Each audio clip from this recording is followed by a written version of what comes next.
أما بعد أعوذ بالله من الشيطان الرجيم بسم الله الرحمن الرحيم إن الله اشترى من المؤمنين أنفسهم وأموالهم بأن لهم الجنة صدق الله العظيم کہ محمد سے وفا تو لے تو ہم تیرے ہیں، کہ محمد سے وفا تو لے تو ہم تیرے ہیں، کیا جہاں میں چیز ہے لوح و قلم تیرے ہیں۔ محمد کی محبت دین حق کی شرط اول ہے، محمد کی محبت دین حق کی شرط اول ہے، اسی میں ہو اگر خامی تو سب کچھ نامکمل ہے۔ میرے محترم دوستوں اور بزرگوں، سب سے پہلی تو گزارش ہماری بستی والوں سے ہے کہ جو لوگ اپنے اپنے گھروں میں بیٹھے ہوئے ہیں وہ جلسہ گاہ میں تشریف لے آئیں، اور جو لوگ جلسے کے ادھر ادھر گھوم رہے ہیں وہ آ کے بیٹھ جائیں، کیونکہ جس دین کو ہم نے اتنا سستا سمجھ لیا ہے، جس دین کو ہم نے زیادہ ٹائم ویسے بھی نہیں لیا جائے گا آپ کا، کیونکہ بڑا قیمتی آپ کا ٹائم ہے، اس سے کئی گنا زیادہ قیمتی ہمارا ٹائم ہے۔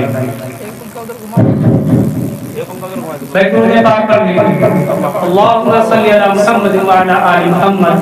كما صليت على إبراهيم وعلى آل إبراهيم إنك حميد مجيد اللهم بارك على محمد وعلى آل محمد كما باركت على إبراهيم وعلى آل إبراهيم إنك حميد مجيد۔ تو میرے محترم دوستوں اور بزرگوں، میں عرض یہ کر رہا تھا کہ جس دین کو ہم نے اتنا سستا اور بیکار سمجھ لیا ہے، اس دین کے لیے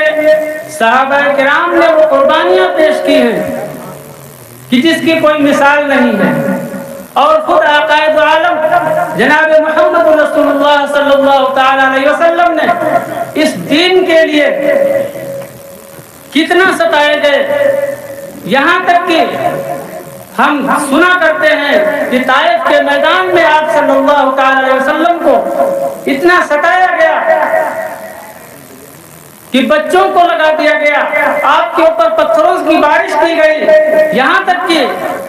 آتا ہے کہ آپ صلی اللہ تعالی علیہ وسلم کے بدن سے خون جو نکلا وہ خون سے جوتے مبارک آپ کے بھر گئے۔ عرش سے فرشتے آئے، یا رسول اللہ صلی اللہ تعالی علیہ وسلم اگر آپ کہہ دیں تو میں ان طائف کی بستی والوں کو اس طرح پیس دوں، دو پہاڑوں کے بیچ کو ملا دوں، اور ان کو جس طرح چکی کے اندر گیہوں پیسا جاتا ہے اس طرح پیس دوں۔ قربان جائیے آقا مدنی صلی اللہ تعالی علیہ وسلم پر۔ آقا صلی اللہ تعالی علیہ وسلم کیا فرماتے ہیں کہ میں اللہ تبارک و تعالیٰ نے ہم کو رحمت للعالمین بنا کر بھیجا ہے، دنیا کے اندر رحمت بنا کر بھیجا ہے، میں کسی کے لیے بد دعا نہیں کروں گا۔ یہ لوگ آج ہم کو پہچانتے نہیں ہیں، جانتے نہیں ہیں، اس لیے ہم کو تکلیف دے رہے ہیں، جس دن یہ سمجھ جائیں گے اس دن یہ بات مان لیں گے۔ آقا صلی اللہ تعالی وسلم فرماتے ہیں کہ میں رحمت بنا کر بھیجا گیا ہوں۔ تو کہنے کا مقصد یہ ہے کہ جس دین کو آج ہم ایسے ہی بیکار چھوڑ دیتے ہیں، آج وہ مبارک دن جس دین کو اللہ کے نبی صلی اللہ تعالی علیہ وسلم مکمل کر کے گئے، آج ہمارے دلوں کے سے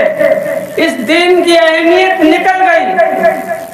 اگر آج ہمارے دل کے اندر دین کی اس مبارک دین کی اہمیت ہوتی تو ہم جس وقت اعلان سنتے کہ جلسہ سیرت النبی، جلسہ پیغام انسانیت ہو رہا ہے، تو ہم اپنے گھروں سے ترنت آ کے اور حاضر ہو جاتے، اور تھا صحابہ کرام رضوان اللہ تعالی علیہم اجمعین، جب دین کی بات ہوتی تو صحابہ کرام اس طرح بیٹھ جاتے کہ ان کے اوپر اگر چادر ڈال دی جائے ان کے اوپر تو چادر میں جھول نہیں آتی، لیکن کیا تھا آقا صلی اللہ تعالی وسلم کے سامنے تھے۔ ایک صحابہ کرام ہیں، آقا دو عالم محمد رسول اللہ صلی اللہ تعالی علیہ وسلم واز فرما رہے ہیں، آپ صلی اللہ تعالی وسلم ایک صحابہ اکرام لکڑیوں کا بوجھ اپنے سر کے اوپر باندھ کر جو ہے لاد کر لائے ہیں، اور آپ نے اس بوجھ کو لدے لدے بیٹھ گئے۔ بعد میں آقا صلی اللہ علیہ وسلم نے فرمایا کہ آپ نے اور آپ کا پیر مبارک ایک چوکھٹ کے اندر تھا اور ایک باہر تھا، آپ کا حکم ہوا کہ بیٹھ جاؤ، تو اسی حالت میں وہ بیٹھ گئے۔ بعد میں آپ سے فرمایا گیا تو اندر چلے آتے یا باہر ہی اپنا قدم رکھ لیتے، تو آپ نے کیا فرمایا کہ یا رسول اللہ، اگر میں پیچھے کے قدم کو آگے بڑھاتا تو آپ کی نافرمانی تھی، آپ کے حکم کے خلاف ورزی تھی، اگر میں آگے والا قدم پیچھے ہٹاتا تب بھی آپ کا حکم ٹوٹتا تھا۔ تو یہ تھے سچے پکے غلام۔ آج ایک کام آقا صلی اللہ علیہ وسلم کی غلامی کا دعویٰ کر رہے ہیں، اور ایک طرف آقا صلی اللہ علیہ وسلم کی محفل سجائی جا رہی ہے۔ پیغام انسانیت عظمت قرآن کے عنوان سے، سیرت النبی صلی اللہ علیہ وسلم کے عنوان سے جلسے جو ہے کیے جاتے ہیں، لیکن ہم اپنے گھروں میں بیٹھ کر جو ہے فائدہ اٹھاتے ہیں۔ میرے دوستوں اور بزرگوں، کہنے کا مقصد یہ ہے، یہ محفل بہت ہی عالیشان ہے، اور اس محفل کو ہم کمزور نہ سمجھیں۔ عمل سے زندگی بنتی ہے جنت بھی جہنم بھی، یہ خاکی اپنی فطرت میں نہ نوری ہے نہ ناری ہے۔ یہ مت سمجھے کہ چھوٹی سی محفل ہے تو اس میں اس کی کوئی قدر و قیمت نہیں۔ عمل کے لیے اللہ جس کو ہدایت دے دے، ایک بھی آدمی اگر عمل کر لے گا انشاءاللہ کامیاب ہو جائے گا۔ آقا صلی اللہ علیہ وسلم حضرت علی رضی اللہ تعالیٰ عنہ سے فرماتے ہیں کہ علی، اگر تمہارے کہنے سننے سے ایک بھی انسان راہ راست پر آ جائے گا تو وہ بھی تمہاری نجات کے لیے کافی ہے۔ تو یہ نہ سمجھیں عمل کے لیے ایک بھی انسان کافی ہے، یہ جتنا مجمع بیٹھا ہے عمل کے لیے کافی ہے۔ ہم انشاءاللہ نیت کریں کہ جو بھی علماء کرام کے بیان ہوں گے ہم اس پر انشاءاللہ عمل کریں گے بھائی، کیونکہ آپ سرزمین بھروسہ کے اندر علم و عرفان کی بارش ہو رہی ہے، اور باہر سے مقرر حضرات آ رہے ہیں، جس میں خصوصی مہمان حضرت مولانا محمد شبلی صاحب دامت برکاتہم بہرائچی تشریف لا رہے ہیں۔ اس لیے میں بہت آپ کا کم وقت لیتے ہوئے بس بہت دو باتیں صرف عرض کروں گا۔ اللہ تبارک و تعالی ایسی قیمت عطا فرمائی ہے کہ جو مکمل دین اللہ تبارک و تعالیٰ نے اس دین سے جو نوازا ہے ہم کو، یہ دین کوئی معمولی نہیں ہے۔ جس ایمان سے اللہ تبارک و تعالیٰ نے نوازا ہے، ذرا غور کریے یہ ایمان ہے کیا؟ اللہ تبارک و تعالیٰ نے ایمان کی دولت وہ عطا فرمائی ہے ہم کو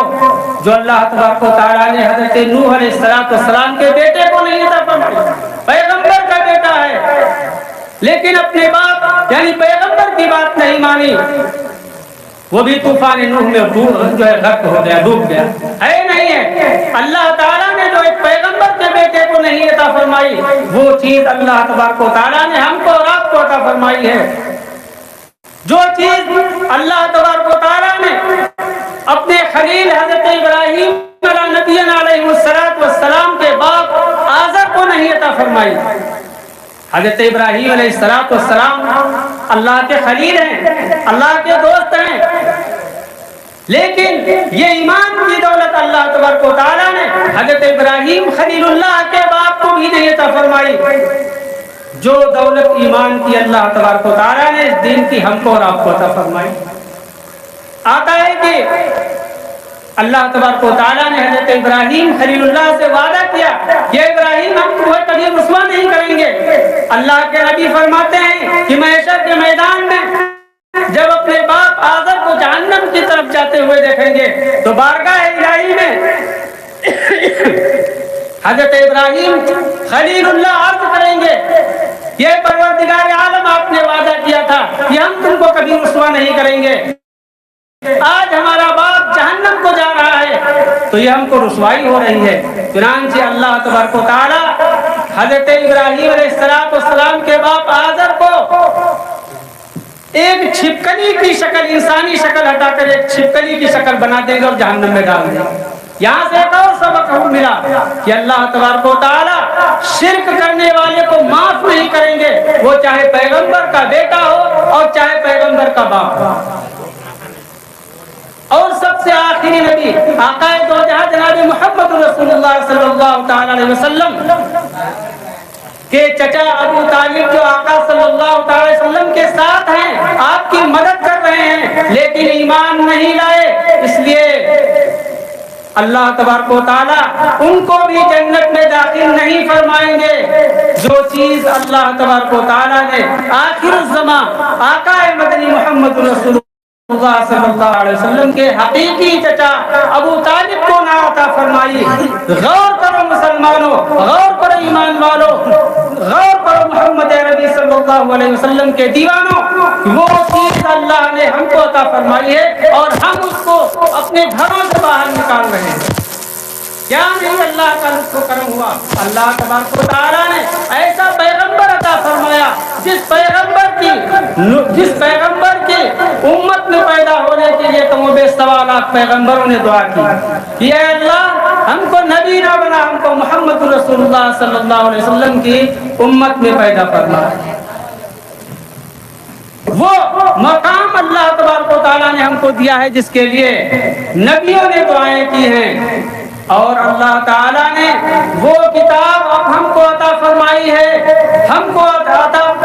کی ہے جو اللہ کی کتاب بھی ہے اور اللہ کا کلام بھی۔ اس سے پہلے جو اور نبیوں کے اوپر غور سے سنیے، اس سے پہلے جو اور نبیوں کے اوپر کتابیں نازل ہوئیں، توریت، زبور، انجیل، یہ کتابیں، توجہ فرمائیں مائک کی طرف نہ دیکھیں، وہ اللہ کی کتابیں تھی، اللہ کا کلام نہیں تھا۔ توریت حضرت موسیٰ علیہ السلام پر نازل، توریت اور انجیل حضرت عیسیٰ علیہ السلام پر نازل ہوئی، اور زبور حضرت داؤد علیہ السلام پر، اور جتنے بھی نبیوں کے اوپر صحیفے نازل ہوئے اللہ کی کتابیں تھی، اللہ کا کلام نہیں تھا۔ جو اللہ نے ہم کو اور آپ کو جو قرآن عطا فرمایا ہے، یہ اللہ کی کتاب بھی ہے اور اللہ کا کلام بھی ہے۔ قرآن کو ختم کرنے والے ختم ہو جائیں گے، قرآن کو جلانے والے مٹ جائیں گے، قرآن کو مٹانے والے مٹ جائیں گے، لیکن قرآن مٹنے والا نہیں، کیونکہ اللہ تبارک و تعالیٰ نے اس کی ذمہ داری لی ہے۔ انا نحن نزلنا الذکر وانا لہ لحافظون، ہم نے اس قرآن کو نازل کیا ہے اور ہم اس کی حفاظت کریں گے۔ اس سے پہلے جو اور نبیوں پر کتابیں نازل ہوئی، ان کی حفاظت کی ذمہ داری اللہ تبارک و تعالیٰ نے نہیں لی تھی، لیکن اس قرآن کی حفاظت کرنے کی ذمہ داری پروردگار عالم نے لی ہے۔ تو میرے محترم دوستوں اور بزرگوں، اللہ تبارک و تعالیٰ نے ایسا کلام ہم کو عطا فرمایا ہے،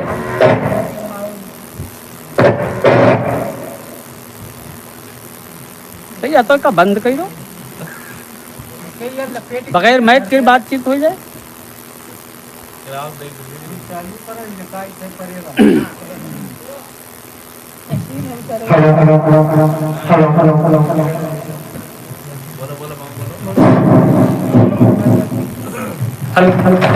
تو میں آج یہ کر رہا تھا کہ اللہ تبارک و تعالیٰ نے وہ قرآن ہم کو عطا فرمایا جو اللہ کی کتاب بھی ہے اور اللہ کا کلام بھی ہے۔ تو میرے دوستوں اور بزرگوں، اس قرآن کو پڑھنا عبادت، جس کو سننا عبادت، جس کو چھونا عبادت، جس کو محبت کی بھری نگاہوں سے دیکھنا عبادت۔